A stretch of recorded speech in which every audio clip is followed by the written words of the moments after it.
Good morning and welcome to For Fantasy's Sake, the Quad City's first and only fantasy football show. I am your host, Douglas. I am not married to Kamala Green. He is Donald, don't call me Trump Jarvis, and he is Chris. I have no political affiliation. Steele. Oh, there's got to be a Chris out there somewhere. I wasn't going to go searching for them. I got the Chris Christie. Oh, yeah, there you go. Mm-hmm. You're not fat enough to be Chris Christie. Oh. Yeah. All right, and thus concludes our political talk for today. All right, Deej, we've got a contest. We do? Oh, yeah, we do have a contest. You just tweeted. You know what? I try to give our money away every day, so come take our money. No, anyway, as our constant followers know, we're giving away a autographed jersey. I know the previous person who won took an autographed mini helmet. So you win entries different ways. This week, we started something new to win an entry. All you have to do is beat the dealer. I think there's 3 of us in there. So you have to beat all 3 of us, and you'll get an entry into everybody who does that. Everybody who beats the dealer will get an entry into the end of the season raffle. So yeah, come take our money, or not our money, but our pride. Dignity. Ooh, you say that like we have any left. Yeah, we have no pride. Or dignity's been gone a long time. All right.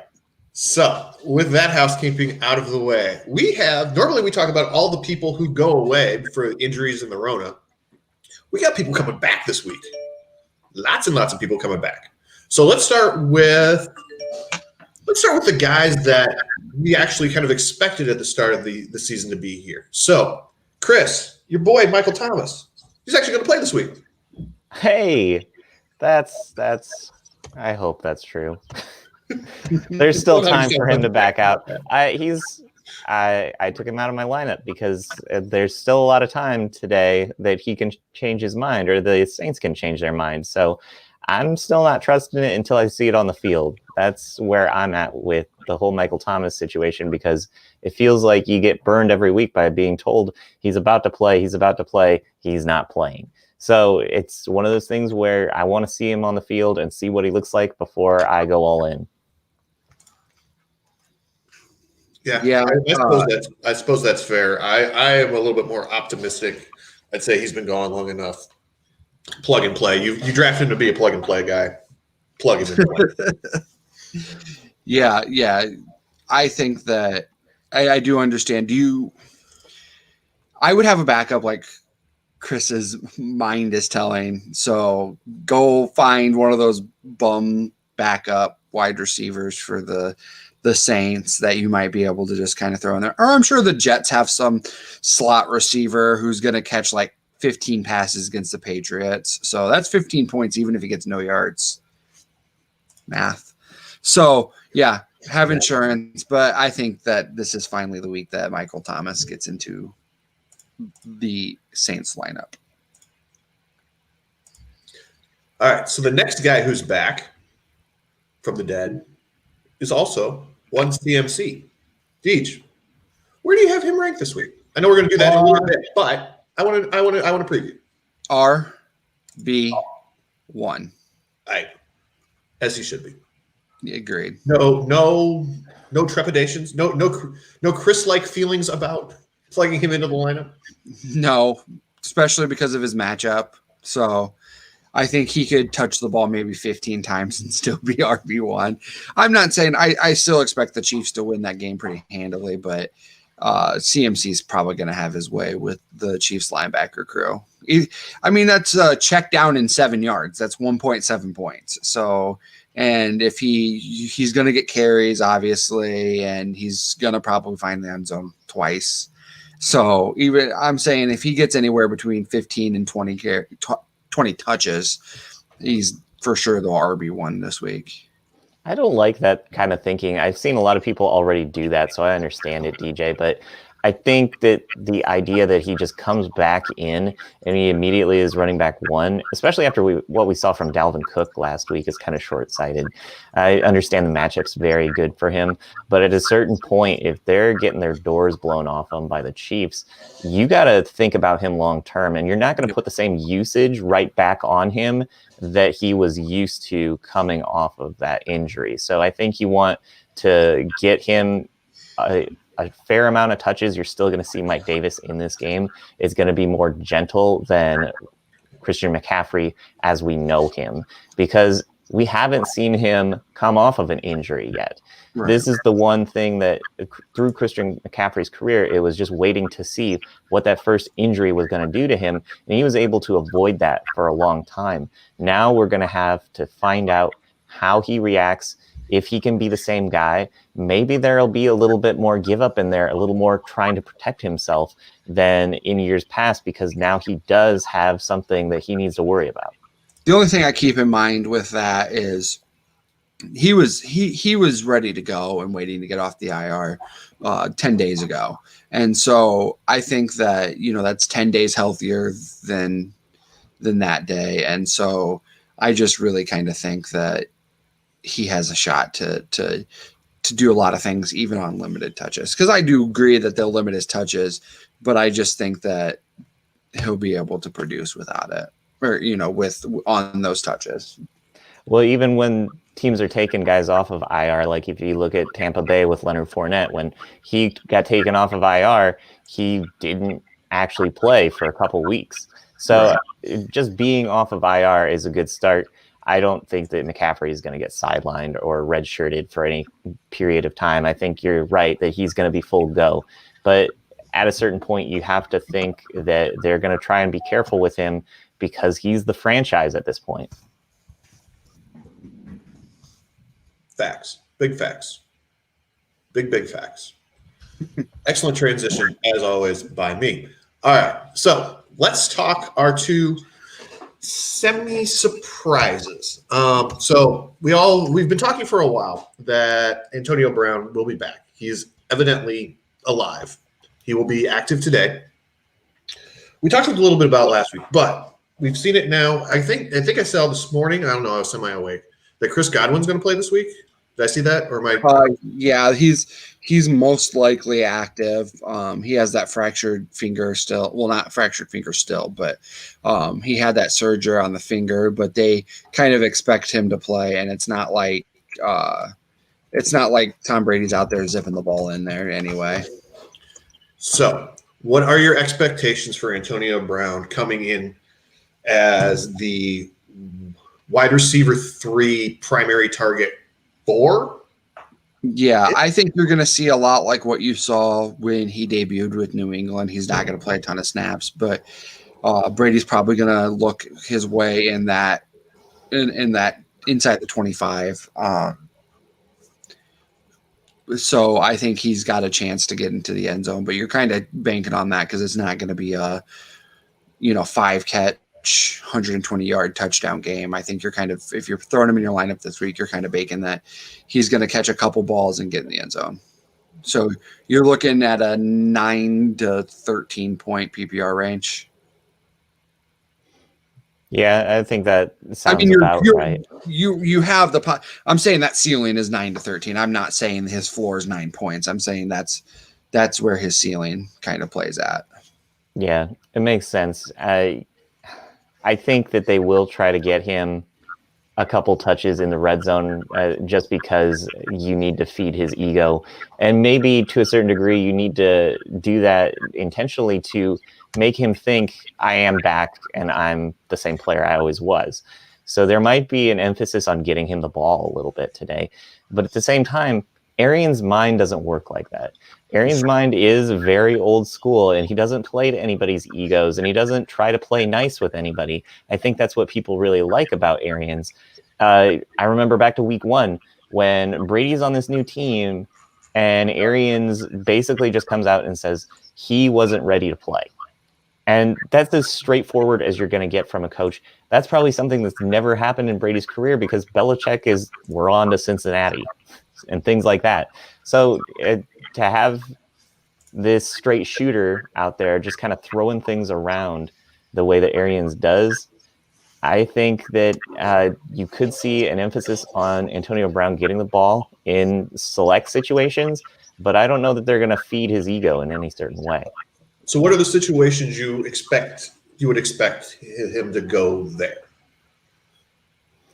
I would say red zone targets, maybe even beyond the 50 each time. That's the only place where I really see him making a difference. Maybe he's used as a decoy early on to try and draw people away. So you have the inside the 20, that's obviously the red zone, the red area. And I'd say anything between the 40 and the end zone's like the green area where you make your money. And that's where I think that they'll use Brown the most, is in that. I realize the entire field's green unless you're in Boise State, but that's kind of the green area. And that's where I kind of expect him to come into play. I wouldn't really expect a whole lot of targets inside the 10 for him, as that's Mike Evans and Rob Gronkowski area. But, inside from the 40 to the 20, I think that's the place where he'll get his targets. That's a tight window. When they're on the field there, when they have the ball. That's still a tight window. It's still only 20 yards. Right, but no, it's 40 yards because he can still get in the end zone there. I'm not saying you're telling him to run to the 20 and stop. I'm saying but I'm saying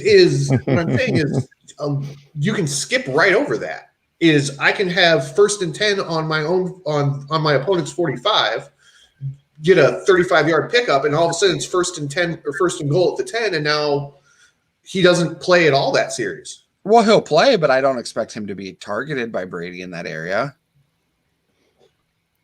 I find fallacy in your logic there. It makes a little bit of sense. When he catches a 6-yard touchdown today, Doug, you could fully text me and say, "Ha, idiot." Hang on, let me get my phone. I'm going to just. They want him to be in those bend but don't break areas where defenses are trying to make sure that somebody like Godwin or even Antonio Brown isn't going to beat them over the top. You got to wonder what Antonio Brown's speed is going to be like in this game too, because going back to when he was on the Raiders, that was the thing, is that he was dealing with issues that just made him look slow. And that was something that he didn't get along with Gruden. How long is he going to get along with Arians? That's the real problem I see in the future here. And maybe Brady is able to kind of make that relationship work, just be the middleman for them. But I don't know that you want to put all that on Brady. I don't know that Brady's a real person who can talk to people in any meaningful way, just from watching his interactions with his weird family. But can he high-five them? That's the big question. You kiss him on the mouth. Man, that's weird. We won't get into those types of dynamics. All right. Anybody else coming back today that I missed? Those are the big 4 that everybody's all hot and bothered about. You threw in Dez there at one point, Doug. Oh, yes. I forgot. I forgot that we hadn't even talked Dez yet. So, Dez, back. Not only back, he went from practice squad to active roster today. So, How many snaps will he see? How many targets and how many catches? They'll probably limit his snaps. He hasn't played in almost 3 years. But it's not like anybody else outside of Mark Andrews is like begging for targets. I think they've had 2 touchdown passes to wide receivers this year. So it's not like anybody's begging for any targets at wide receiver there. But I think he might be more of a coverage target, like a get coverage off of Marquise Brown and some of your faster guys to where they can score.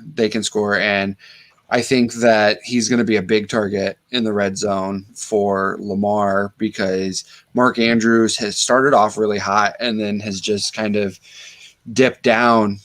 So having another big time playmaker in the red zone will draw some of that coverage that Mark Andrews sees off of him. Yeah, it's hard to handicap, because like you're seeing weird guys like Willie Snead get targets in there. So if Des Bryant can be better than Willie Snead, I think that's something where they can take advantage of that. I've really been disappointed by the production of Hollywood Brown this year. I know he's still not having a terrible year, but this was supposed to kind of be his time to break out. And you're seeing him ranked somewhere around, like, I would say 30, 40 range for wide receivers at this point.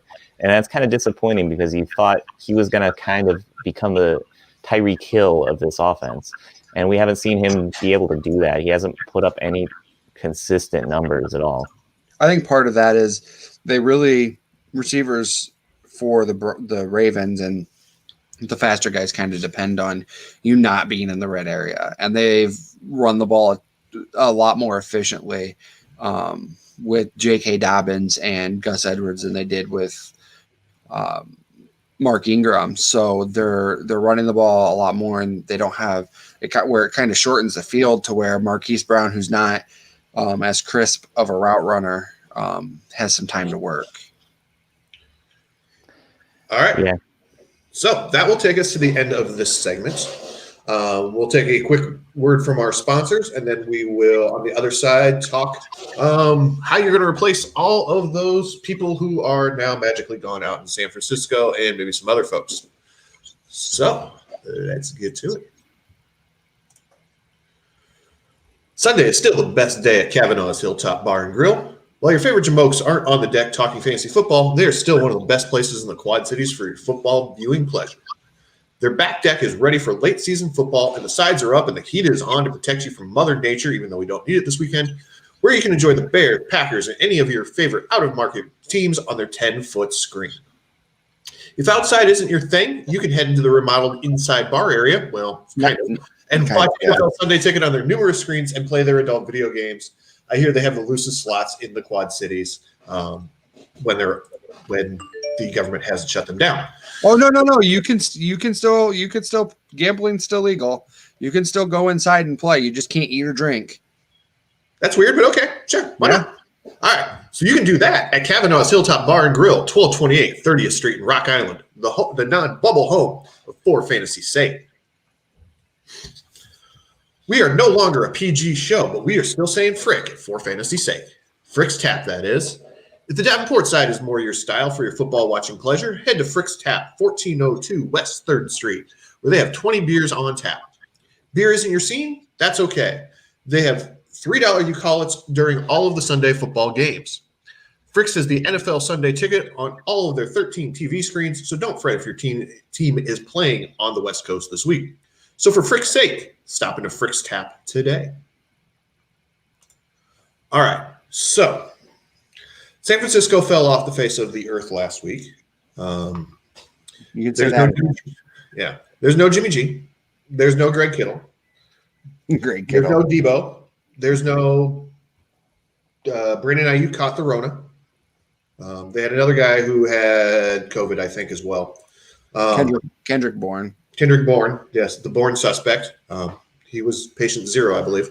No, obviously they have already played this week, but going forward, that's a lot of people to be looking to replace out there. Let's start with Kittle, because he's obviously the big guy who's going to be the toughest way to replace that. How are you? Let's attack this in two different ways. So, redraft, you had Kittle, he's now gone. Are you looking to make a deal to try and patch that hole, or are you just going to stream the rest of the season? I think you stream, because unless you can go out and get Kelsey, which you're not, Jonnu Smith, which you're probably not, one of those, Mark Andrews. Well, I would actually say Mark DJ. Andrews would be a solid target to try out and go out and get, because it's likely that if he throws up another turd this week, that whoever owns him is going to be pretty low on him. And it's a possible that they have somebody else hanging out that's been playing better than Andrews, and they might be willing to trade him. Also, I just think you have a hard time trading in redraft. It doesn't happen a whole lot, but maybe Dallas Goedert's a target, and he could still be on your waiver wire based on he just came back last week and he didn't play well. So I would look first at your waiver wire to see maybe if you can get Dallas Goedert might be there. and he's definitely a guy to look at. And then I hope maybe Mark Andrews has a bad week if you're a Kittle owner and you can maybe trade for him. Yeah, I think Aaron Ebron is somebody that I would look hard at. At this point, there's a lot of mouths to feed in Pittsburgh, but as it starts to get colder and that team turns more to a run-first team, I think the tight end position is going to be one that they look at a lot. I think you're going to see Claypool kind of benefit from the conditions starting to turn colder too, just because of his size. But Ebron, I think, has started to find his way there and find his role, and he's looking really good. He had a very good game against the Ravens. He was a big part of that win. So I think that if you're looking for somebody that you can get on the cheap, Ebron might be the guy that is doing all right now and has an even higher ceiling come playoff time for fantasy players.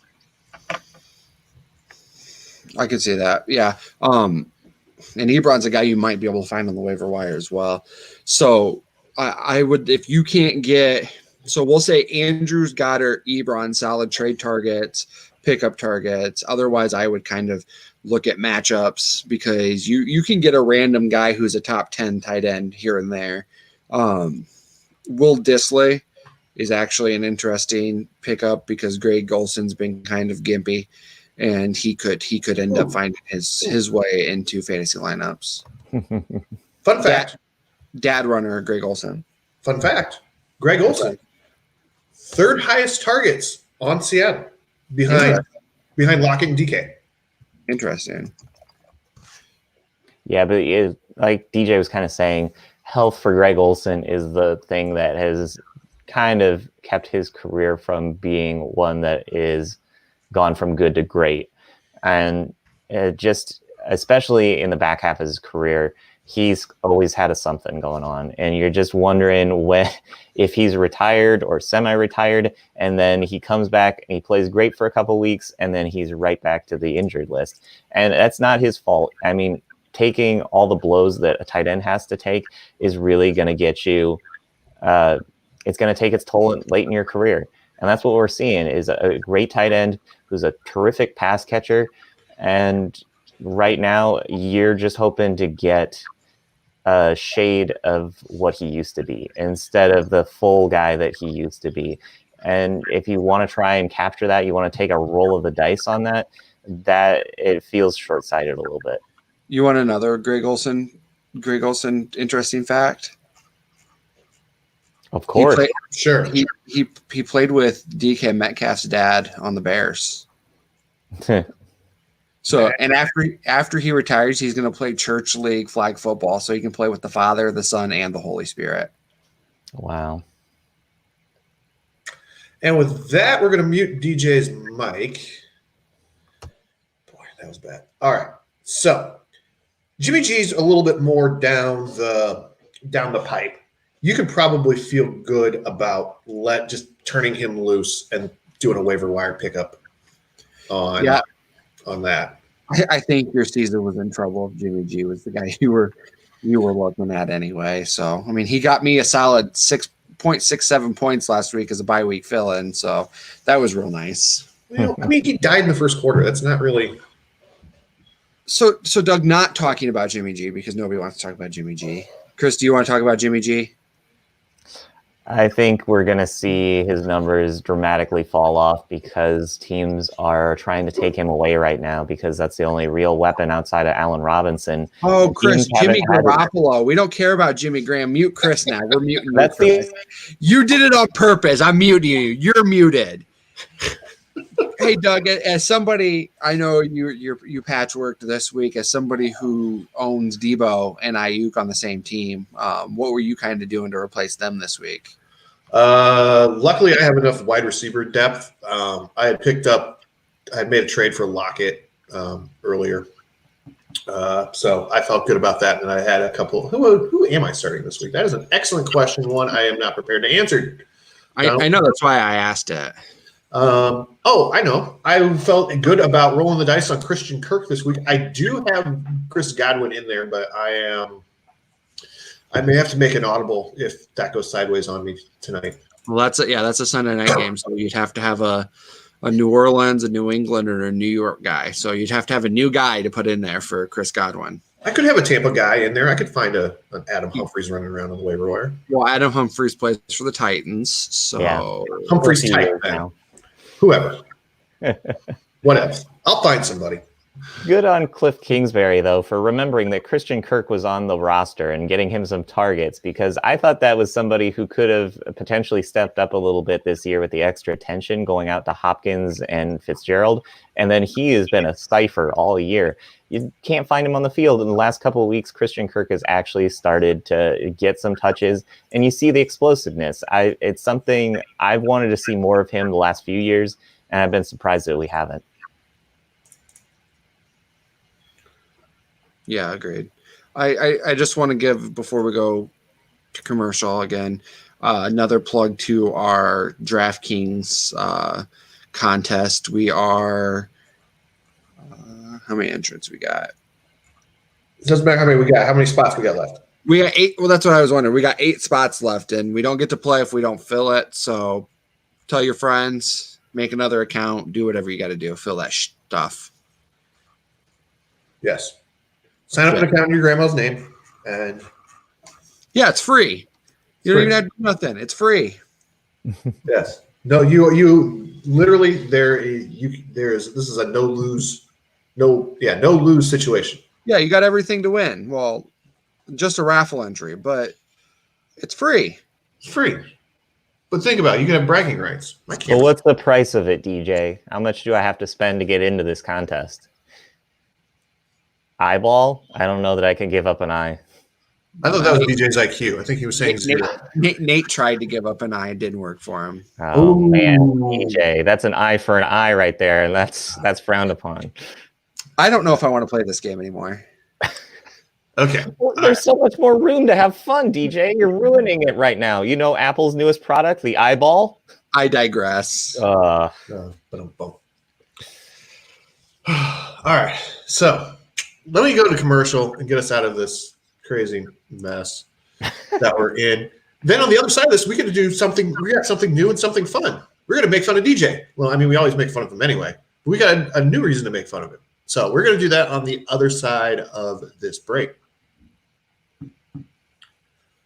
Located in the Belgian neighborhood of 7th Street in Moline, Clint's Drafthouse Pizza and Grill is home to some of the Quad City's best food and drink specials.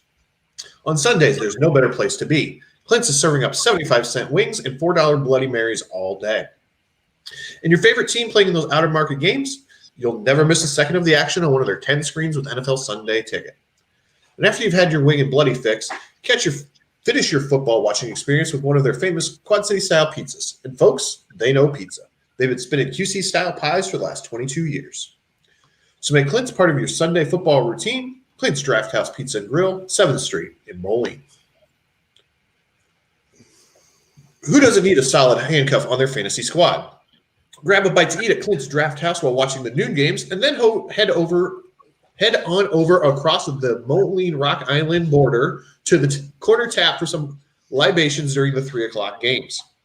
Every Sunday is fun day at the corner with $3 Tall Boys, Bloody Marys, Jack Daniels, and $2 PBR drafts. Head on into the corner tap, 4018 14th Avenue, Rock Island, and get into the end zone. Rock River Fitness, located at 3416 Blackhawk Road in Rock Island, offers a wide variety of classes, starting as low as $7 per class and just $10 for specialty classes. With classes that include different yoga, Zumba, cardio, fusion, and strength training, Rock River Fitness has a little something for everyone at a crazy affordable rate. Find them on Facebook, the MindBody app, or visit their website, rockriverfitness.com, and start planning your next fitness class. Rock River Fitness, where fitness is fun. All right, so we have a new segment. So what we've decided to do this week is, instead of breaking up rankings segment by segment, we've decided to throw them all into one segment, let DJ put up his rankings, and then we're going to go ahead and tell him how wrong that he is. Because frankly, I've yet to see him be right. Hey, Doug, before we kick this off, update from Shefty. Calvin Ridley is officially inactive for today. That's dang. Now I gotta go change the lineup. All right, you vamp. I got lineups to set.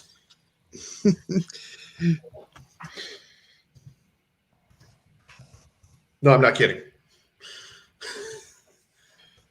All right, Chris, you see anything you have questions about? DJ, I think you've got graphics, and I see the graphics. I do think with Ridley out, that does bump Matt Ryan down a couple spots. I would probably move him down to 13, which would move Ryan Tannehill up to number 12 and Stafford up to 11. I still think there's plenty of weapons in Atlanta, but missing Ridley is kind of a big loss for Ryan. I would worry a little bit about Lamar this week.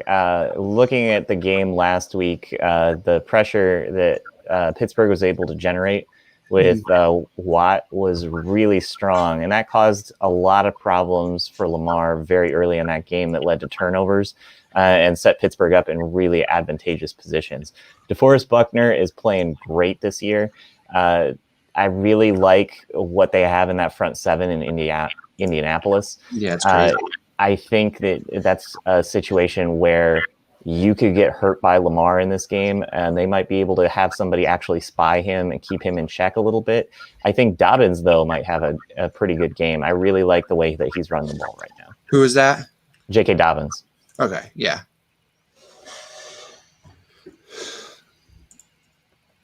So I know we had a question from Tim Corwin. Cam Newton or Ryan Tannehill, as you see here. I have Tannehill at number 13, which I just said I'd move him up to 12, and Newton would stay steady at 15. So I would take Tannehill over here. Oh, boo you, Chris.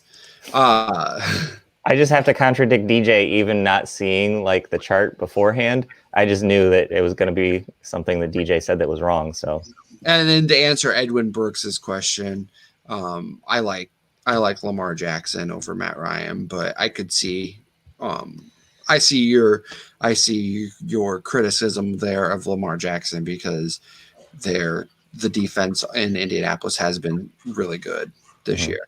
Right. Doug wanted to make fun of my rankings and isn't even here. I'm here.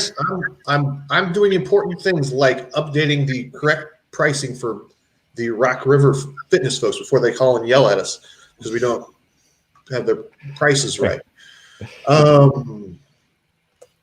Why do you have Drew Lock lower than Nick Foles right now, DJ? Drew Lock has every reason to be kind of coming into his own a little bit here. And I think we've seen the best we can get out of Nick Foles. And right now, I think you might be starting at center this week, DJ, for the Bears.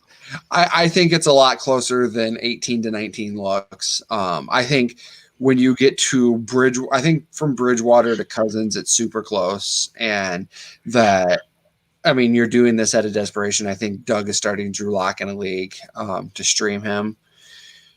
So knowing now, when I did these rankings, I didn't think the entire Bears offensive line was going to be out. I knew a couple guys could be, but I would probably put Foles at the end of that Bridgewater to Cousins list.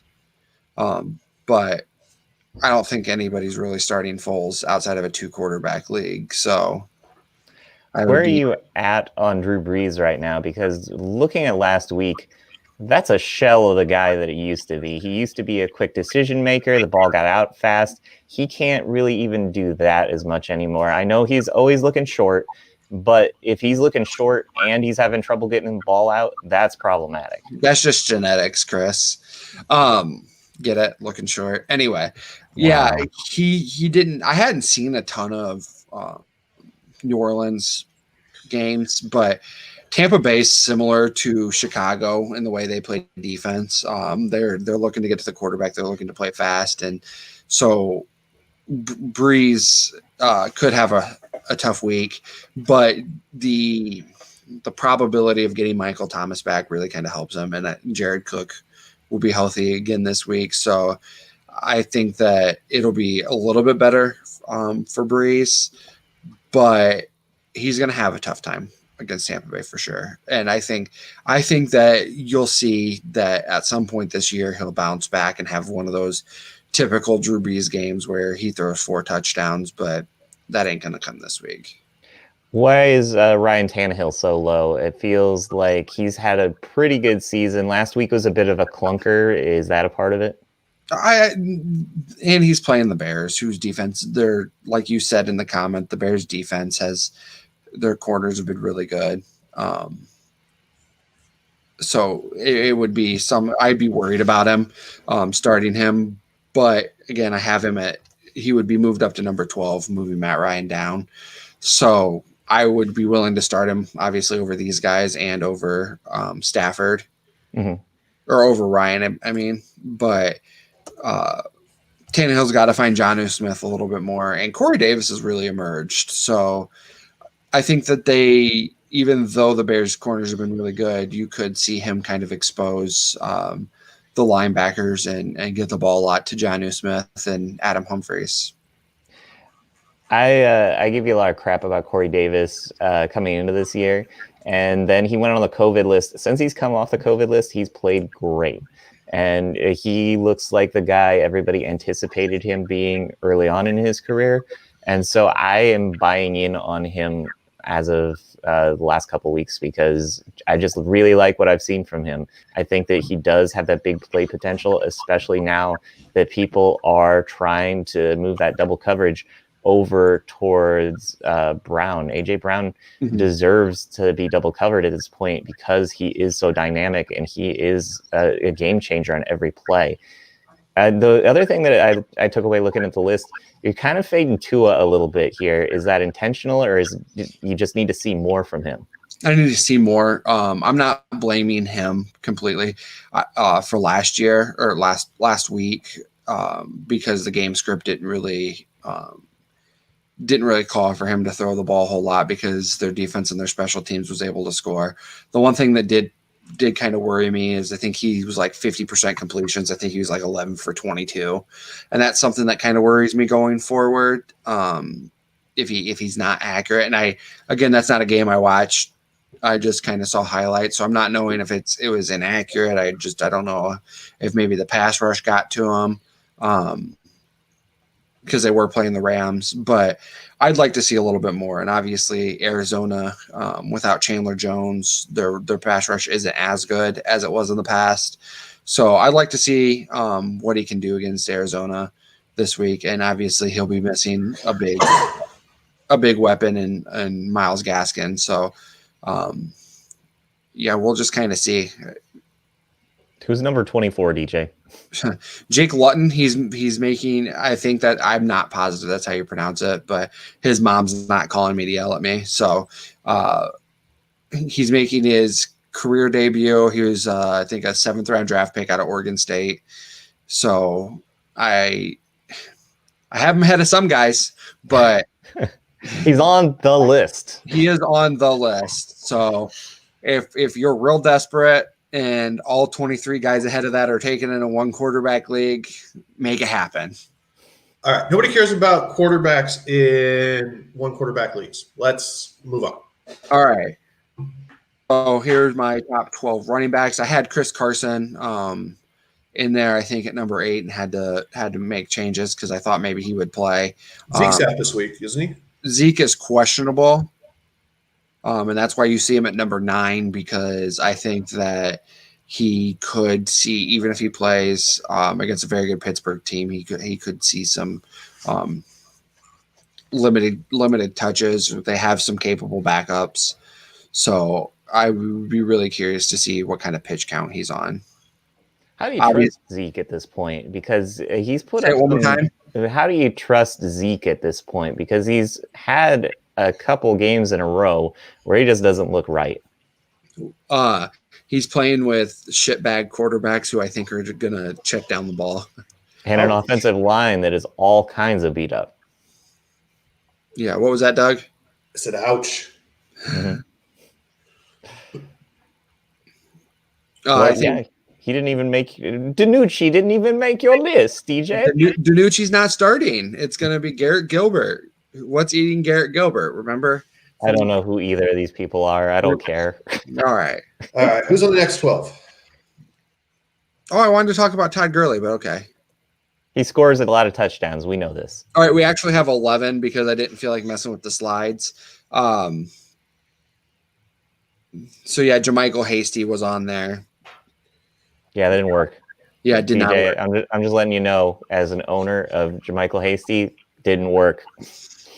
You might notice I have now Leonard Fournette ranked over Ronald Jones. I think that Bruce Arians was quite upset over his fumble last week, and he quit playing, and which was really weird. And I think that they want to attack New Orleans via the run more than they do the pass, so that lends into Fournette getting a few more touches than Rojo. I think that's been Ronald Jones's knock. It's not a physical trait. It's not an ability thing. It's just the grindiness of him. He just doesn't have that mentality of continuing to get better. And I think we may have over invested on him changing this year. That game may have shown you that he's going to revert back to what he used to be at some point. And Arians is a guy who I've talked about him a few times already this week. He's a guy who is a straight shooter. He doesn't care about who you are. And I think that's something that's going to hurt Ronald Jones long term, because Ronald Jones needs, I think, somebody to kind of nurture him a little bit. And instead, he gets somebody who is very gruff and going to be very curt with him. Kirk Cousins. But in the same way, that's somebody who needs to feel like he can make a mistake and recover from it. And the fact that they have Leonard Fournette who can just plug right in and be like, Ronald Jones, you'll get your chance when you've earned it again, is something where he could just go away. And I think for fantasy owners, you have to be real scared about this situation right now, especially if you are depending on Ronald Jones being the breakout guy that you've seen so far this year. There's my final 12 of week 9 running backs. I don't think you got enough P. Ryan in here, DJ. I want some P. Ryan. There's P. Ryan right there, 29. I know you got one, but you didn't get another one in there. I didn't get Samaje P. Ryan. No. I think with Mark Ingram being out, I would have probably moved Dobbins into that previous slide. I think that Dobbins has actually shown out really well, so I think I'm pretty high on him, especially in Dynasty. You got my guy Hines in there, DJ. I'm a fan of what he can do catching the ball, but when he has 2 rushes for 4 yards, I don't really think he's going to see a ton of time on the field. I wish Indianapolis would pick a guy and kind of stick with it, because it feels like Jonathan Taylor is ready to take off, but they just haven't let him yet. Okay, move on. Damn, Doug. Doug's got to keep us on time, DJ. We're out to play, and Doug's got to be the parent. 4 more slides. All right, what? TikTok. TikTok, DJ. That's the platform we're not on. Yeah, your kids and your and your phones and your internets. Yes, your face snaps and your all Just of that. looking immediately, DJ, Terry McLaurin a little low. I like the 12 guys ahead of him better. No, but I mean I do, but Can you wait, hold on. We've got DK and Lockett back to back. We've got next screen. We've got 2 Pittsburgh guys back to back. Yeah. The 2 Pittsburgh guys. You have a harder time making a decision than my wife picking dinner. It's called fence sitting. Chris, with your question on McLaurin, I really do like McLaurin, but James Bradbury has been one of the lone bright spots on that that defense. And so I think he will do kind of a better job covering him. I know that he kind of got beaten up by Mike Evans last week, but he's been the bright spot, and I expect McLaurin to have a good game, but not a wide receiver 1 game. Brandon Cooks at 24. Yeah, that's what that says. Yes, that high. I'm surprised. Normally, you're an anti He blew up the Jaguars the last time they played. It was the week after he had the 0 catches, and then he had 1 billion yards the next week. That's who he did it against. He did it against Jacksonville. So I would say that he might be in line for another huge game again this week, and I kind of get that. He also did it all for Danucci. Wow. Nope. Mina Kimes is now going to call us for copyright. DJ, you're stealing IP now.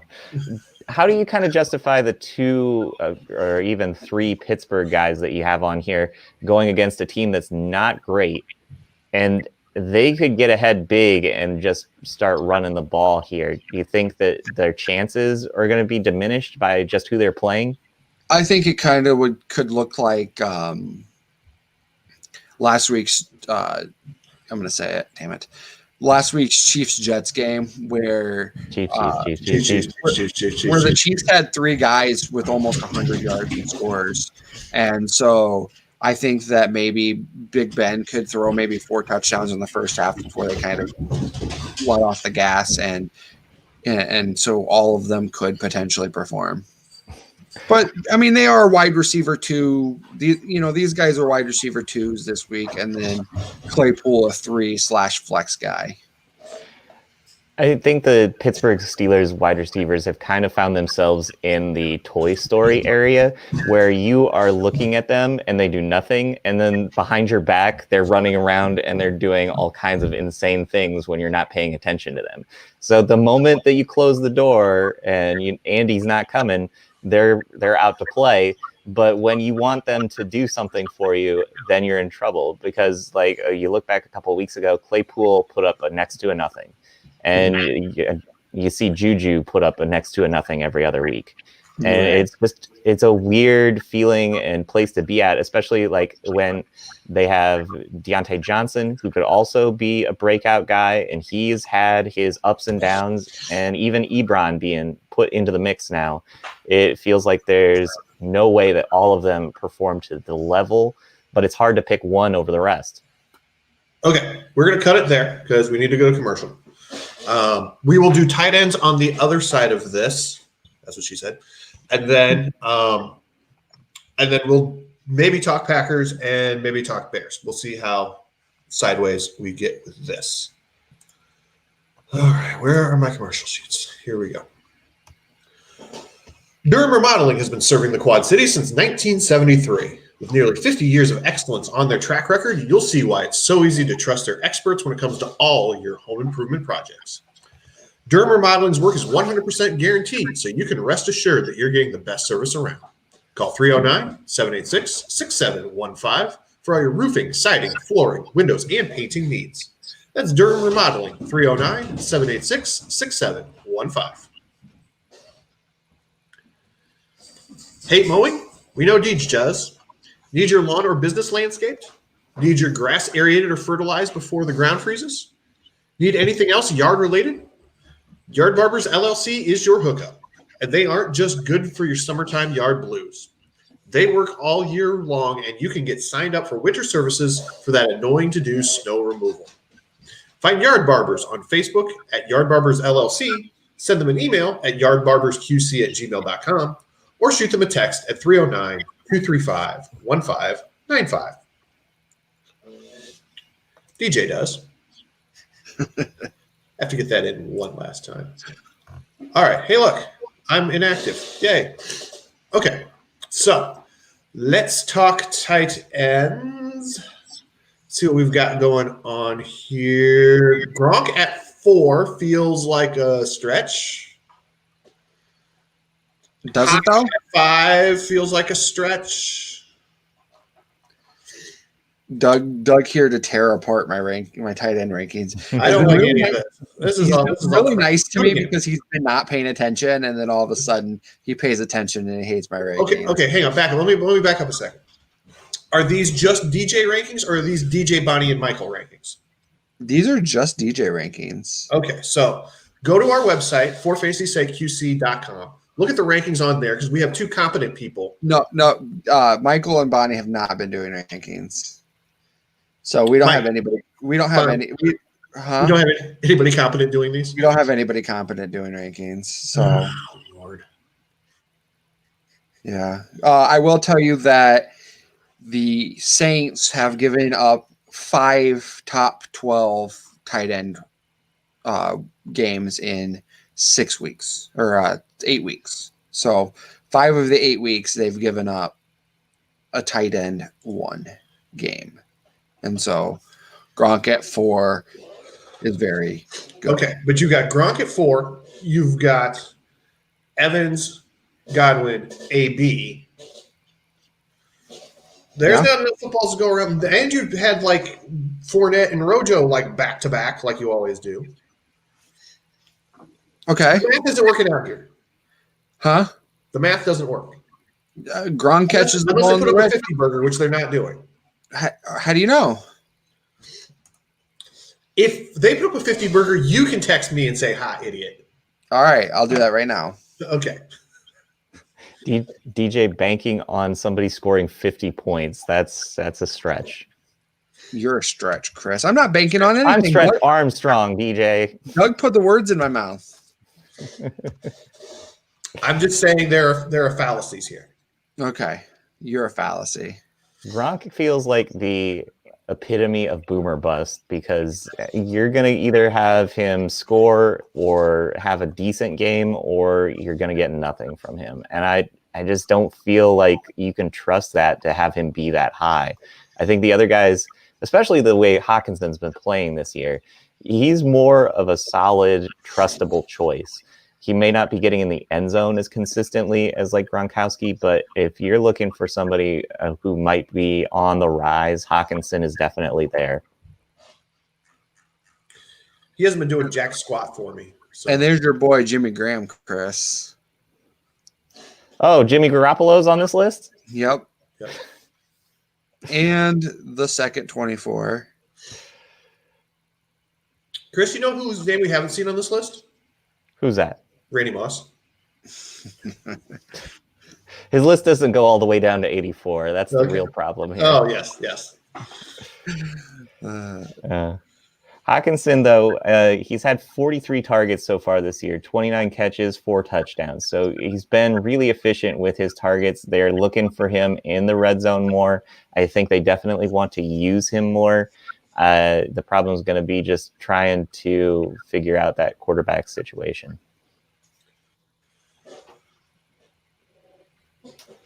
Agreed. Weren't you just touting Disley as a good pickup, and now you've got him ranked at 24, Deej? Yeah. No. Question mark? Yeah. Disley has to kind of break out a little bit. We saw him do that last year, and then he gets hurt. That's his MO throughout his career, is have a good game, get injured. This year he's been healthy. He just hasn't had the good games yet. So to make the assumption that the good games are coming is probably true, but there's also probably an injury mixed in somewhere in there too. So he's going to break his toe, be out for 2 weeks, and then come back and then start? No, he'll catch 3 touchdowns on your bench, and then he'll break a toe and be out for 3 weeks. And then you hope he'll come back, and then he won't. Okay, sounds fair. Yeah. On a semi-serious note, what is your guys' feelings about Mike Gesicki? I see some folks that love him, some folks that hate him. What's kind of your overriding opinion on him? I feel like he's just been really consistent. And at the tight end position, consistency is kind of key because you don't have a whole lot of superstars at that position like you do the other positions. So I like the consistency out of Gesicki because you're not depending on a boom because you can get those 10 points a week, and tight end's kind of one of those positions where you're just not a whole lot of guys are scoring 15 and above every week. Yeah, Doug, here comes the boom, ready or not. Exactly. I like Tanya a lot more than I like a lot of these guys. I get the Mike Gesicki thing. The problem for me is he's not getting in the end zone enough. He got those 2 touchdowns very early in the year, and he's been very quiet since then. Like DJ said, he's a solid option because he's getting the touches, he's getting some yards, but he's not getting the red zone looks that he was early on. It looked like he could be like a sneaky guy to get into like 10 range, but so far this year, I think he's ranked right around where he should be. Maybe he should be even lower because Burton, for him being not the best tight end in the world, he's getting in the end zone. There were 2 rushing touchdowns, which is crazy over the last few weeks. And Burton might need to be higher. Tanya probably needs to be higher. Jordan Reed, that's needs some explanations there, DJ. Obviously he turned against Green Bay on Thursday because they looked the way of Ross Dwelly a little bit more. Right. I thought, coming off the IR with no Kittle, Doug's gone. I thought with no Kittle that him coming off the IR, he'd get a lot more looks, but that game was just a dumpster fire unless you owned Aaron Rodgers or Devontae Adams. Try and talk me through Logan Thomas because I don't understand how to feel about him because I think he's talented, but who's getting him the ball and can he get the ball enough to actually matter? Again, I think, like I said, I think tight end, you're kind of hoping that these are guys that are going to catch touchdowns because if you're not looking at, your Kelce's, your Wallers, anywhere, I say the top 7 are guys you're expecting to get catches and yards. And then again with Hurst and Ingram and Jonnu, they get yards and catches a little bit more than like Gronk and Ebron, to where you're hoping that they catch a touchdown or 2. So I think tight end's kind of a crapshoot where you're kind of hoping where they can get touchdowns. And since there's not a whole lot of other places to look in the red zone for Washington, I think that Logan Thomas is a good start at tight end. One of the things I saw was Jordan Akins. He caught a ball, and it was a long play. He was probably going for like 30 or 40 yards. But then towards the end of the run, he's got a chance to go like 10, 15 yards more and get in the end zone. And he is just like looking for somebody to come and tackle him because he is so gassed from running all this way. So obviously not an athlete there. So not a guy you're thinking he's going to be big play potential when you're looking at the highlight and you're seeing him begging for someone to come tackle him. All right. So that will take us close enough. No point in talking Bears. At this point. So that'll take us to the end of this segment. On the other side of this, we will talk inactives. We're going to try and do a better job of me just reading off random ass names this week. Chris has volunteered for that, or got volunteered. I'm not quite sure how that went down, but that's the way that's going to go. We'll do that, and then we will wrap it up with the usual rapid fires and questions. Make sure you get those questions in. Por favor. You can slide them here in the chat. You can tweet them. You can email them. You can Facebook them. DJ, all I can see is your ear. What's up? Plug your DFS thing one more time. So we have the link. It's on our Facebook page. It's on our Twitter.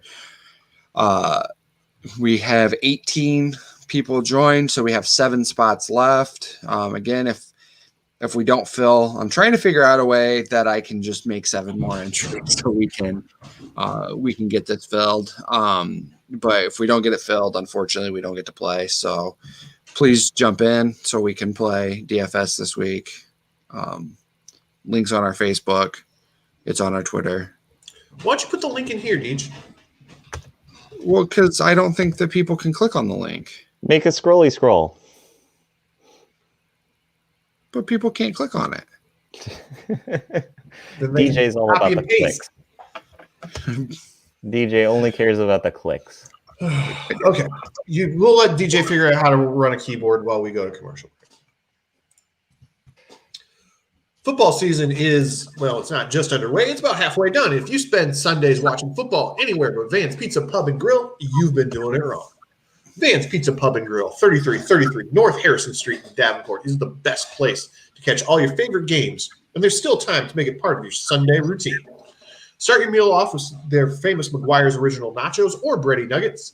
Then ask about one of their QC-style pizzas. Or be your own quarterback and call an audible and create your own. The Vans crew will make sure your play call hits pay dirt every time. Vans Pizza Pub and Grill, 3333 North Harrison Street in Davenport. Come get served. Located in the Belgian neighborhood of 7th Street in Moline, Clint's Drafthouse Pizza and Grill is home to some of the Quad City's best food and drink specials. On Sundays, there's no better place to be. Clint's is serving up 75-cent wings and $4 Bloody Marys all day. And your favorite team playing in those out-of-market games? You'll never miss a second of the action on one of their 10 screens with NFL Sunday Ticket. And after you've had your wing and bloody fix, finish your football watching experience off with one of their famous Quad City-style pizzas. And folks, they know pizza. They've been spinning QC-style pies for the last 22 years. So make Clint's part of your Sunday football routine. Clint's Drafthouse Pizza and Grill, 7th Street in Moline. All righty. I'll quit talking. Quiet, wife. You're just going to quit talking? Why is that? Did your wife come downstairs? No, she laughed when I said I'm going to quit talking. Oh, okay. So, Christopher, who be dead today? Oh, well, Doug, I know that it's going to come as a shock to you, and I haven't even looked to make sure this is actually true, but I'm sure Alshon Jeffrey is feeling owie today. Oh, no! Is probably not going to be. I believe the Eagles are on a bye this week. Oh, no. It feels like he's on a bye every week, though. He's probably...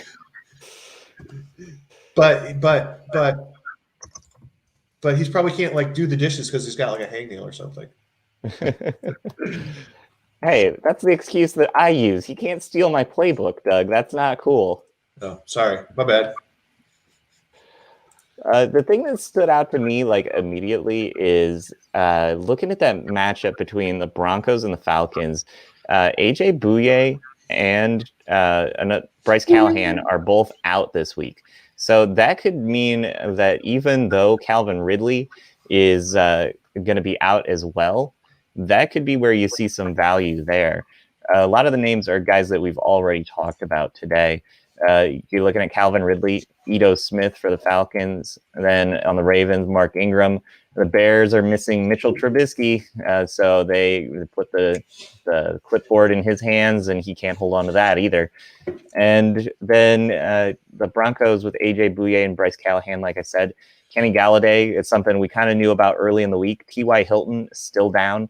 Gardner Minshew and DJ talked about quarterback X, who is taking his spot this week already, which is great because I think quarterback X might be better than, anybody. But at the same time, not a whole lot else going on. Golden Tate is out. That's another one that's going to be problematic. Devontae Freeman is still out. So he hasn't offered a lot since being signed there. Not a lot going on with the Seahawks other than Chris Carson, which I think a lot of people knew. Carlos Hyde also out, so Travis Homer will pick up some slack there. And then over on the Tennessee side, you're looking at nothing. Adam Humphries is out. So, Doug, you were thinking about him on the cheap. He is out of the lineup. Jadeveon Clowney also out. Yes, What's so that? that is a big deal. So that might give Foles a half a second to throw the football as opposed to a quarter of a second. Yeah. I think that the Titans really were depending on him because their front seven hasn't been great so far this year. It's a position where last year their run was fueled by being able to run the ball and being able to stop people. And this year they haven't been able to stop people very well. So having Clowney go out even more is going to be advantageous for offenses going forward because it sounds like this is something that's going to linger and maybe even take him out for the year. So then going over to Washington, Dontrell Inman is out, Robert Foster is out, and that's about it for running around the league right there. Okay. Yeah, I think that some of the other ones that obviously aren't on your list yet because they play late games, yeah. Late games, Michael Thomas, Zeke, I think are the two really big ones. Chris Godwin, potentially. So we're not saying they're out. They have the potential. We're not saying they're out. We're saying that there is a potential that they don't play. They're questionable. So make sure you take a look. We'll try to post it on our Facebook page if one of those guys are out. But obviously, things are missed because we do have families, and I know I have to reserve this time to do the show. So we'll see what happens going forward. But yeah, keep an eye on the status of Zeke, Godwin, and Michael Thomas if you have those guys in your lineup. Yeah. All right. Oh, Chris, did you say Sammy Watkins isn't going to play? I think I put it in the chat and then I forgot that he wasn't going to play. But he's been out a few weeks now, hasn't he? Yeah. Yeah. But yeah, Sammy Watkins. So look for the other guys to kind of pick up the slack a little bit there. Looks like Hardman's been doing okay. Yeah, that's the interesting thing. Hardman got hurt late in the game last week, and so there was kind of a question whether or not he'd be active. So I'm glad he's not listed at this point. So yeah, they did elevate Garrick Dieter from the practice squad, so there might still be a little bit there for Hardman. So I would be interested to see what goes on there. Chiefs. You're just throwing darts at that point. If you're starting a guy named Dieter in your lineup, you're just throwing darts. Well, I'm not saying to play. No, I know. But I'm just saying it's a life raft. There is the Mecole Hardman chance that he's on a pitch count this week. Yeah, I don't like those options then. I think his value is kind of iffy to begin with, and then if he's on a pitch count of any kind, that's just a no-go right there. Right. Yeah. So, Doug, how are you feeling about the Bears coming into this game? Because I feel like I don't know what to expect, because the way to take advantage of teams that are trying to rush the passer when you don't have a very good offensive line is to try and screen a little bit and to get those quick hitting passes. And the Bears can't do either of those things. This is not going to be fun, is it? Hey, maybe they should just run the ball a lot. No. I'd be nice to heard of that. Oh, Doug, we forgot at the beginning of the inactives to read our trivia question. Oh, we have a trivia question?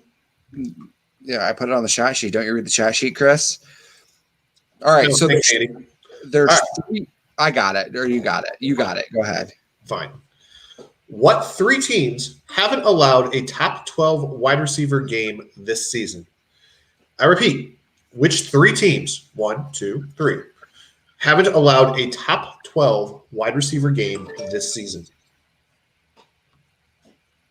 First person to get that question correct in the comment section gets a raffle entry. So it's a good question. I think the answer might surprise some people. Two of them make sense. Two of them don't. Two of them make sense, and one of them not really. So, Randy Moss, and Moss. Randy Moss. Well, it's clearly the Vikings, the Patriots, and the Titans. No Raiders. Raiders. Ah, boo. We don't like the Raiders. Yeah.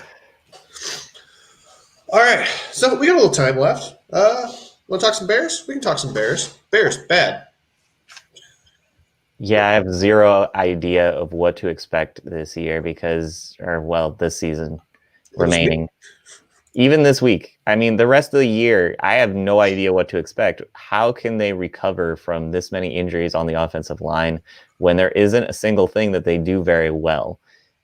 That's going to be one of the things that I don't know how they recover from this, essentially, because they couldn't stay on the field long enough to really give the defense a rest before. How are you going to just take some time off the clock in this game and not get run over by Derrick Henry? Because Trevathan is a step slow, and you've seen them really miss Eddie Goldman this year. Yeah. Eddie Goldman's really has proven himself to be that linchpin in the heart of that defense. Yeah. I don't know. I don't know what the answer is, because there's obviously nothing that you can fix in the next 9 weeks, 8 weeks to there's nothing you can do. You can't go get a guy. They called up a couple of guys off the practice squad, but you can't really go get somebody off the street. There aren't 6'7", 300-pound dudes, athletic dudes just wandering around. Even if you could find somebody like that to put them in, offensive line is that position that needs to gel and have time, spend time together, and you can't just it's not just a plug and play position, so you're just screwed from the get go. And yeah, there's nothing you can do other than take your beating, hope that one of Nick Foles' lame ducks lands in somebody's wearing blues hands, and that's kind of what you're open for. I think the one bright spot the last few weeks has been the production from Mooney. It looked like earlier in the year you could see how immensely talented he was, but it was going to come down to his usage, and the fact that he was a rookie probably meant that he wasn't going to get very many targets. You're seeing his rise happen very quickly here.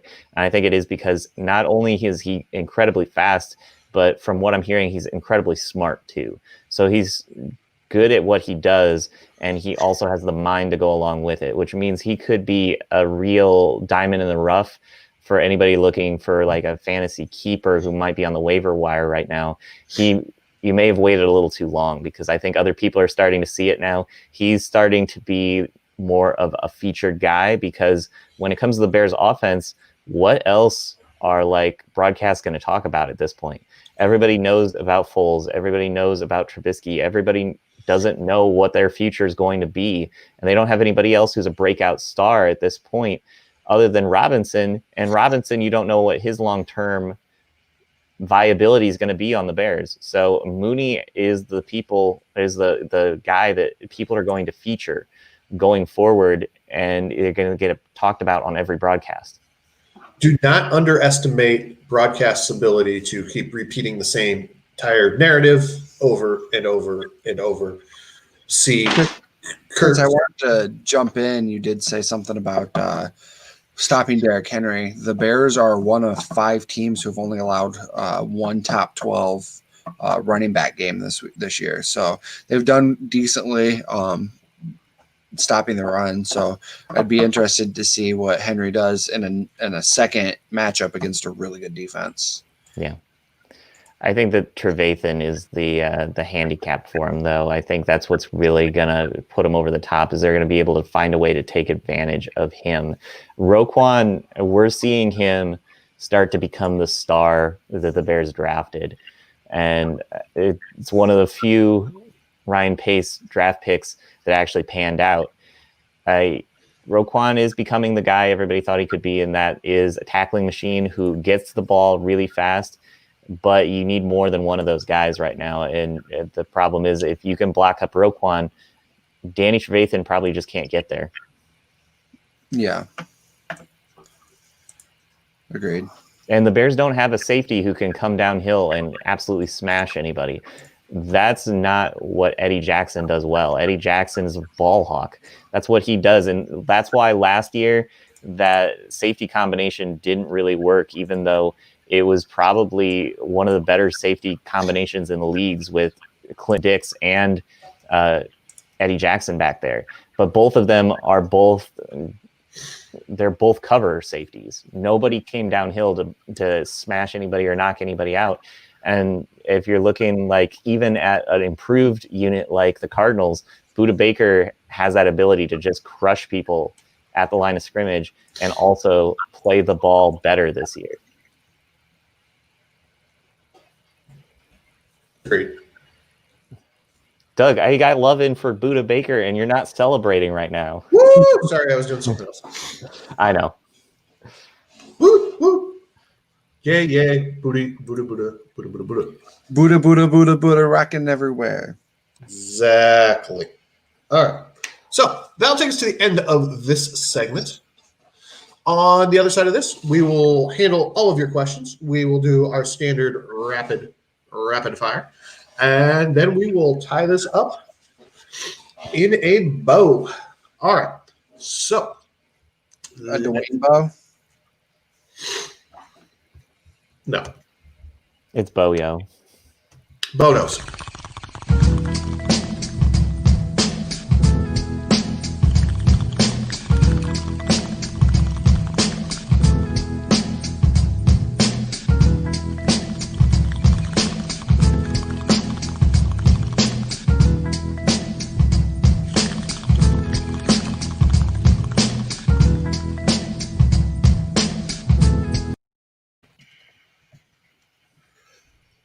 We are no longer a PG show, but we are still saying frick at Full Fantasy State. Frick's Tap, that is. If the Davenport side is more your style for your football watching pleasure, head to Frick's Tap, 1402 West 3rd Street, where they have 20 beers on tap. Beer isn't your scene? That's okay. They have $3 you-call-its during all of the Sunday football games. Frick's has the NFL Sunday ticket on all of their 13 TV screens, so don't fret if your team is playing on the West Coast this week. So for Frick's sake, head into Frick's Tap today. It's Sunday, the best day of the week here at For Fantasy Sake. And you know what goes well with a football Sunday? A pulled pork Sunday from the Big Cheese, the official food truck of For Fantasy Sake. If you're more into our Wednesday evening show, Short Yardage, you might want something lighter as a bedtime snack. So try out their grilled cheese, which is just $5, and add a slice of ham for another $1 if you're feeling frisky. They travel all throughout the Quad Cities with their menu perfect for lunchtime or dinner time. So give them a follow on Facebook to see where they might be next and to try their hamburgers, where you can make it a single, a double, or a triple for just $5, $7, or $9. The Big Cheese, bringing you Short Yardage every Wednesday night. All right, so let's see what we got in the way of the questiones. Would you like some more time to type, Deej? What? Are you good? I'm good. All right. Rob Dominacki asks, I've been hit hard by injuries this week. If Zeke plays, do I start him or Patrick Laird? I kind of think that if Zeke plays, that they're gonna play him. I mean, this season's lost for the Cowboys, so I don't think there's any point of even having Zeke be active if you're not going to use him. Yeah, I would go with Zeke. Cousin Bo wants to know he needs two in his flex spot: Antonio Gibson, DeAndre Swift, Josh Kelly, or Justin Jackson. Ooh, this is actually a good one. Gibson and Swift. Yeah, I think that's a good call too. I think Swift is going to be a little iffy just because of his idiot coach. But if Patricia gets out of his way, I think Swift could have a big day. I like Gibson and actually I like Kelly and Jackson. Those two names are standing out. So that's what I'm going to go with. All right, Cousin Bo also wants to know Deontay Johnson or Will Fuller. I'm thinking this is probably his touchdown heavy league here for Johnson or Fuller. He didn't specify, but since he uses those guys in that league quite often, I would assume that is, and I would go Fuller. Either way, even if it's PPR or whatever, I'd go Fuller. Yeah, I would go with Fuller too, just because of the fact, like I said earlier, the Pittsburgh Steelers wide receivers have that Toy Story thing going for them where you look at one of them and they're doing nothing, and then you have the rest of them running wild behind you. So just go with Will Fuller because you know that's where the targets are going to go. I need to get our graphics. I need to get our graphics department in on making like Woody, putting Juju's face on Woody and Deontay Johnson's on Buzz. And come on, DJ, you need to step it up. I want them running across the lower third. I want them standing back to back with each other with other people's faces on them. If I can make all of the graphics for our articles during the week, you can do one standalone one in a week. Maybe. Okay. And Chris, how many times have you watched Toy Story this week? Oh, Doug, you're asking questions I don't have answers to. They had a pretty funny Halloween episode on Disney Plus, and or a movie that was decent. I'm a DJ, big. You're telling me things. I've seen them all. You don't have I'm to a big describe. Toy Story fan. So all right, moving on. Still on Cousin Bo wants to know Damian Harris, J.D. McKissick, James White, or Jordan Wilkins. J.D. McKissick. She'll give you a McKissick. Uh, Right on the lip. I'd probably go Harrison Wilkins. Yeah, I would go with that too. I hate to keep agreeing with DJ, but I love the way that Damian Harris is running the football right now. And Wilkins makes a lot of sense. He's putting up good numbers. I feel like this is a James White week, so I want to throw that out there. All right. Edwin Brooks wants to know, would you bench Lamar for Matt Ryan? I don't know about all that. Let me see. Chris said yes. I say no. Great. So And then who's Atlanta got this week? Atlanta's got Atlanta has the Broncos, and their two corners are out. Yeah. Yeah. You got to start Matt Ryan in that spot. Normally I would say no, but I think you have to. All right. Edwin Brooks also wants to know, who gets more snaps, targets, Michael Thomas or Traquan Smith? If Thomas is playing, he's the man. Yeah, they've kept him inactive long enough that if he's not going to be a solid target for Brees, he's not going to play. So. Mm-hmm. Yeah, last week I said that Dalvin Cook is kind of 100%er, where if you see him starting, that means he has to be 100%, and he blew up last week. I think Michael Thomas has to be the same way. If he does actually start and doesn't go inactive, I would put him in your lineup and wouldn't think about it twice. I just don't trust it. There's too much time left in the day, and I want more options right now than have to be scrambling for something at the end of the day. All right. Tim Corwin wants to know, Cam Newton or Ryan Tannehill? And I think we've kind of answered this in the other chat. Tannehill for me. Yeah, I'm going Tanny. I like the setup that the Bears have at cornerback. So Tannehill probably may lose out on a couple of passing touchdowns. I don't think the Bears have allowed more than like one passing touchdown over 10 yards this year. So it might be a Cam week. Jake Scudder wants to know, Mike Davis, James White, Tony Pollard, Rojo, or Jordan Howard. Pick two of those. I don't mind Pollard if Zeke doesn't play, but not knowing going into the noon games, man, that's tough because that's not a whole lot of great options. Rojo's going against the Saints, who haven't allowed a top 12 running back all year, and the Tampa Bay's kind of gone more Fournette last few weeks. James White for sure, and probably Jordan Howard. I think that with Myles Gaskin out, he's got a chance to fall in the end zone a couple of times. And Jordan Howard is got to be fresh because he's been used next to 0 all year. So I think it's like 2 carries a game about he's averaging at this point in the year. I would think that the better situation to be in would be to go with James White and Mike Davis. Just depending on the way they want to use Christian McCaffrey, maybe they ease him in a little bit.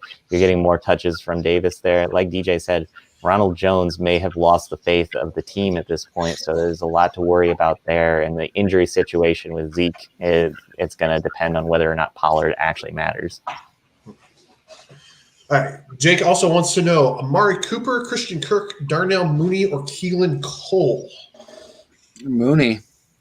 Kirk. I'd still go with Amari Cooper. I think the targets are going to be enough to justify it. I knew you were going to say that. All right. Jordan Rangel's only got a small list this week. Jordan, did your phone break or something, buddy? Where's the rest of them? All right. So Jordan wants to know, Montgomery, Jefferson, or Crowder? Jefferson. That should have been Fournette. Sorry, Montgomery, Fournette, or Crowder. My mind was on Justin Jefferson at the time when I typed that in. So I go Montgomery based on volume. Crowder. Fournette. Oh, split. All right. And then Justin Jefferson or Tony Pollard? We'd go with Jefferson. Yes. That's a good one. Yeah, Jefferson. Yes, Jefferson. And Jordan just popped one more up in the Facebook feed. Kirk Cousins or Cam Newton is second QB in Super Flex. Cam they're playing the Jets. Yeah. Cam. Yeah, I'll give Cam a chance to get right. All right, here we go. Rapid fires. You ready, Chris? Where's the fire? I'm ready to put it out, Doug. I'm bringing the energy. Let's go. All right. More passing yards, Daniel Jones or Kyle Allen? Daniel Jones. Kyle Allen, he's more talented. Wow. All right, I'll take that. I'll take the Kyle Allen shot there. More fantasy points, Darnell Mooney or Corey Davis? Mooney. Davis. We'll go Davis. I got to go Davis. I was going to go Davis there too. Yeah, Mooney. I think they're going to be able to cover Mooney up enough. Top scoring QB this week. Only my homie.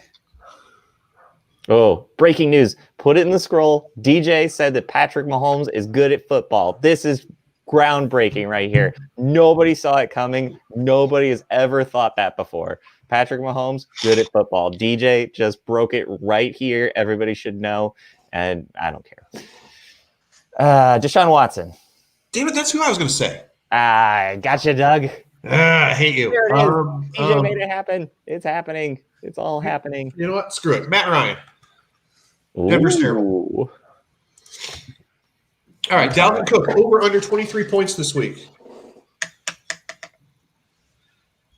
Over. Under. Underwear. What? How many yards was it? 23 points. Oh, 23? That's a lot. Yeah, I'm going to go under. Top scoring pass catcher in KC, Carolina. I'm going DJ Moore in the upset. Tyreek. DJ Moore. Jake, don't call me Louis Vuitton. Over under 240 and a half passing yards. Under. No, under.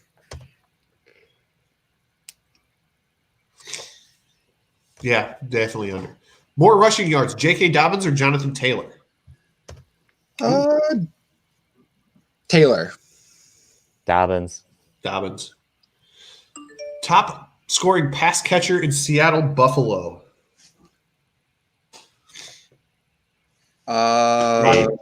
DK. Who'd you say, Chris? Diggs.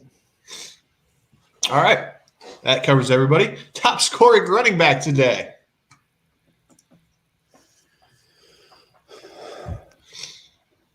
Kamara? Yeah, that was said with some confidence, DJ. Yeah. Makes me think he's really buying into it right there. James Conner. No, CMC. Duh. James Conner. I don't Clint, you know wanna take because anybody I else? want to say Zeke, but I don't know that he's going to play. That's a real problem. David Montgomery. That's bold. You're going to have to lone wolf that one. Oh, woo! There you go. Why do you think I picked San Francisco last week? More catches, Gurley or Melvin Gordon? More catches, Gurley or Melvin Gordon? Gurley. Gurley. Gurley will probably play more. Yeah, Gurley. All right. More fantasy points this week, Dez or AB? Brown. Dead. I hate agreeing with DJ. Dez. What can Brown do for you, Doug? He can go the frick away. That'd be nice. Jerry Jeudy, 100 yards and a touchdown. True or false? False. False.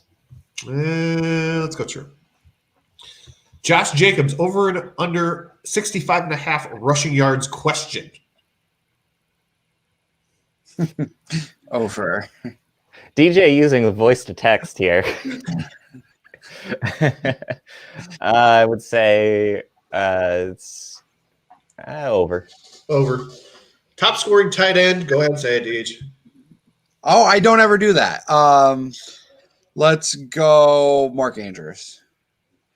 You just crapped on him all show, and we're like, no, you should trade for him because he's a garbage player, and he fell in his face a bunch. He can't catch footballs. Hey, let's answer this question real quick. Okay. We just got I'm good with that. Gronk or Mooney in the flex. Mooney. DJ has him ranked as his like 4th tight end or whatever. So I would think Gronk's gonna be better. That's all the more reason to go with Mooney. Oh yeah, your Doug's right. Hold on, not to damper the show or go away from fantasy. It was just announced on Twitter that Alex Trebek has passed away. Aw. Oh. My dad's going to be very sad that Alex Trebek died on his birthday. Happy birthday to my dad, by the way. Yes. That's a weird segue, DJ. Yeah, that's a bad segue. My dad loves Jeopardy. Yes, I understand that, but to go from Alex Trebek is dead, happy birthday, dad, is not a good way to do that kind of thing. Anyway, back to rapid fires. All right. DJ just set fire to the segment, and he's trying to run away from it real quick. Yeah. Arson? Me? Never. Wheel of Steelers wide receivers. Who you got? Juju. Johnson. Claypool, Deadpool. More rushing yards, Kyler Murray or the Dolphins running backs? Kyler Murray. I think that's the way I'm going too. Yeah, I'd say so. Starts in 30 minutes. All right. Who finishes Sunday night's game with more career touchdowns, Breeze or Brady? Brady has the +1. Brady. Yeah. Top scoring wideout this week.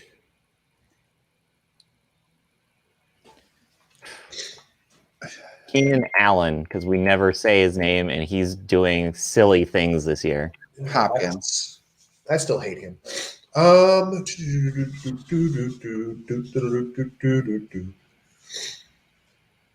have no idea. DJ, who's your number 3 ranked wide receiver? That's who I'm taking. Stephon Diggs. All right, there. Excellent. Michael Thomas, Doug. That's how you settle that. Lone Wolf it. Oh, 4 touchdowns, Kamara and Thomas or Evans and Godwin? Kamara and Thomas. Oh, hey, Doug, I lied. Diggs is my number 2 receiver. Keenan Allen's my number 3 receiver. Son of a bitch. All right, still taking Michael Thomas. All right. Yeah, I would say Evans and Godwin because Mike Evans is going to get those 1-yard touchdowns. So, yeah. Cam Newton hasn't thrown a touchdown since the Rona. Will he today? Well, I guess it's tomorrow, but yeah. You could probably run it in. Sure, I'll take that. Let's go with yes. It's the Jets.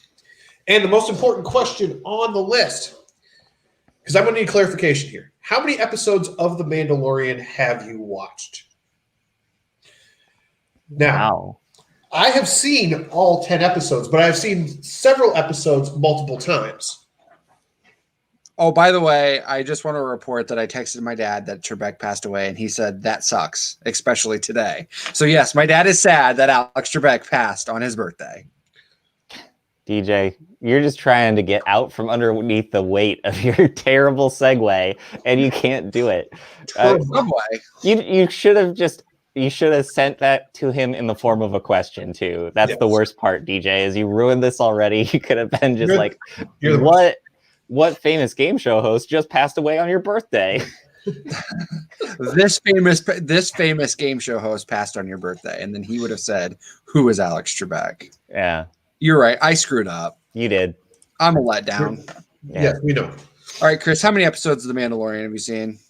I've seen all 10. Okay, I've seen none. And you can mute yourself. All right. So that will do it for this week. Doug, you didn't ask us about the election. Are we happy it's over? Anybody? Oh, yes. Are we happy it's over? Absolutely. I want more of this. Let's keep doing this over and over again because the election is so much fun. I want more of it. I want 7 more weeks of not knowing anything and people constantly telling us we might know something, but we don't know anything. All right, so we have 4 more spots open in the DraftKings contest. So, and I don't believe either of you are in there. So, how about you guys get in there, and then we only need 2 more. And yeah, DJ, I need to set like a password, and they asked me like what my name was, and I just bailed immediately. You're in Iowa. Are you eligible? Yeah, you're eligible. Nate plays.